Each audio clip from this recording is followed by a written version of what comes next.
Mesdames et messieurs, bonsoir. Vous avez choisi Go News pour vous informer et vous avez bien raison. On débute ce bulletin d'information avec la rentrée scolaire. En effet, après 3 mois de vacances scolaires, les élèves ont repris ce lundi 7 octobre les chemins des classes. Pour cette rentrée, ils seront 4 120 409 apprenants à suivre les enseignements et apprentissages pour l'année scolaire 2024-2025. Cette année qui est appelée à durer 9 mois, sauf perturbations majeures. Rappelons que parmi les difficultés et défis dont l'État devra faire face figurent les 7 145 abris provisoires recensés à travers le pays, en déficit de 48 696 salles de classe, en déficit de 207 103 tables bancs, 2 409 écoles sans latrines, en besoin de 4 527 enseignants. Des chiffres relevés lors de la réunion interministérielle sur la rentrée tenue, je le rappelle, le 19 septembre dernier. Suite à la dénonciation du Premier ministre Ousmane Sonko lors de la conférence de presse qu'il a tenue le 26 septembre 2024 et qui faisait référence à la politique d'endettement effrénée suivie sous l'ex-président Macky Sall, qui a donné lieu à l'utilisation des ressources non transparentes favorables à une corruption généralisée et dénonçant une méthodologie pour détourner en masse des deniers publics, le président de la République, Bassirou Diomaye Faye, a salué l'esprit collaboratif du Fonds monétaire international à la suite de la publication de ses résultats provisoires de l'audit des finances publiques sénégalaises. Pour rappel, Julie Kozak, porte-parole du Fonds monétaire international, a exprimé le soutien de l'institution à l'audit général des finances réalisé par le gouvernement sénégalais. Elle a salué également l'engagement des autorités à renforcer la gouvernance et la transparence budgétaire. Parlons à présent de la démission de l'ancien président sénégalais Macky Sall de son poste d'envoyé spécial du Pacte de Paris pour les peuples et la planète. Cette démission a été actée dans une lettre adressée au président français Emmanuel Macron et survient quelques jours après que Sall ait été désigné tête de liste de la coalition de l'opposition Taku Wallu Sénégal pour les législatives anticipées du 17 novembre prochain. Les raisons évoquées sont liées aux circonstances de la vie politique sénégalaise suite à la dissolution de l'Assemblée nationale qui l'ont amené à être investi tête de liste donc, de cette coalition Taku Wallu Sénégal.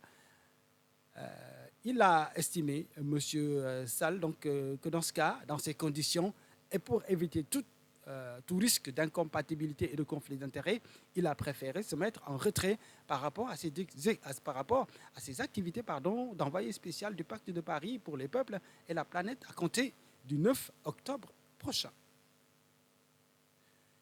Et à propos de ces législatives, justement, c'est donc fait. La Direction générale des élections a publié ce lundi 7 octobre la liste des candidatures retenues pour les législatives anticipées. Et sur 49 dossiers déposés, 41 ont été retenus par la DGE. Toutefois, l'on signale que les recalés ont 24 heures pour faire les recours au niveau du Conseil constitutionnel avant la publication de la liste définitive. Et on en sait un peu plus sur les circonstances du drame qui a ému vendredi dernier les riverains du pont de l'Émergence à la Padoue et qui avait mobilisé, entre autres, les sapeurs-pompiers et évidemment la police scientifique qui s'y était déployée sur les lieux. Et cette police a pu constater que le défunt était de sexe masculin, vêtu d'un jean gris et de 2 t-shirts. L'homme était âgé d'une 40aine d'années. Selon l'observateur, la poursuite des constats d'usage a aussi permis de relever que le corps sans vie ne présentait aucune trace de blessure béante ni trace de violence apparente. Sur instruction du procureur de la République, la dépouille non encore identifiée a été acheminée à la morgue de l'hôpital Idrissa Pouye de Grand-Yoff aux fins d'autopsie. Dans leur première conclusion, les médecins légistes ont établi le caractère non exploitable du corps. Du côté du commissariat de la police des Parcelles-Assainies, une enquête a été ouverte pour élucider les circonstances nébuleuses de ces découvertes macabres qui a fait jaser les environs de la Padoue, mais également dans toute la communauté sénégalaise. Parlons de ce communiqué émanant de la Fédération sénégalaise de football qui informe le public qu'elle avait reçu, la fédération donc avait reçu vendredi et samedi dernier notification du médecin du club de Galatasaray que le joueur Ismaël Jacob était blessé et indisponible pour la sélection nationale du Sénégal avec des IRM à l'appui. Suite à ces informations, la Fédération sénégalaise de football avait annoncé logiquement et par souci de privilégier l'intégrité physique du joueur, le forfait de Jacobs sur ses réseaux sociaux. Cependant, la fédération a remarqué qu'Ismaël Jacobs a été aligné par son club Galatasaray lors de leur match de championnat ce dimanche et a participé à l'intégralité du 10 matchs.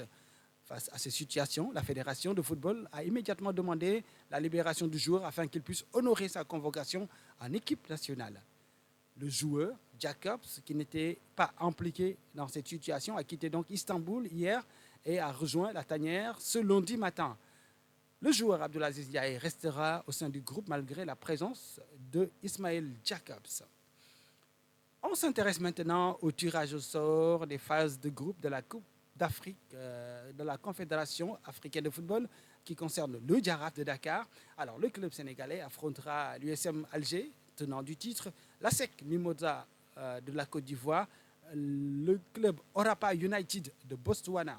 Un défi de taille qui attend le Jaraaf face à ses adversaires de renom dans une phase de groupe promettant des matchs intenses. Rappelez que les matchs de phase de la poule des phases de poule de la Ligue des Champions et de la Coupe de la Confédération africaine se dérouleront du 26 novembre au 15 décembre. On termine Go News avec le baptême du fils de Balagaï. La cérémonie s'est déroulée dans la résidence du lutteur et a été marquée par un petit déjeuner exceptionnel. Selon les témoins, la décoration somptueuse et les mets raffinés ont impressionné les invités, parmi lesquels se trouvaient des proches et des figures du monde de la lutte. Ce moment convivial a été partagé dans une ambiance chaleureuse et festive. Les images témoignent d'une célébration digne d'un roi. Dans un contexte de rumeurs, dans un contexte donc de rumeurs persistantes autour d'une supposée querelle entre les deux frères, à savoir Sathiès et Balagaï, Sathiès a surpris en posant un geste fort. Il a en effet pris part au baptême du fils aîné, donc du fils de Balagaï, dissipant les spéculations et la mésentente. Ce geste, empreint de symbolique, a touché leurs fans, soulagés de voir les deux frères unis et réunis en cette occasion marquante. Voilà, c'en est fini pour ces informations. Continuez à nous suivre et à vous abonner sur YouTube, TikTok, Facebook, Instagram.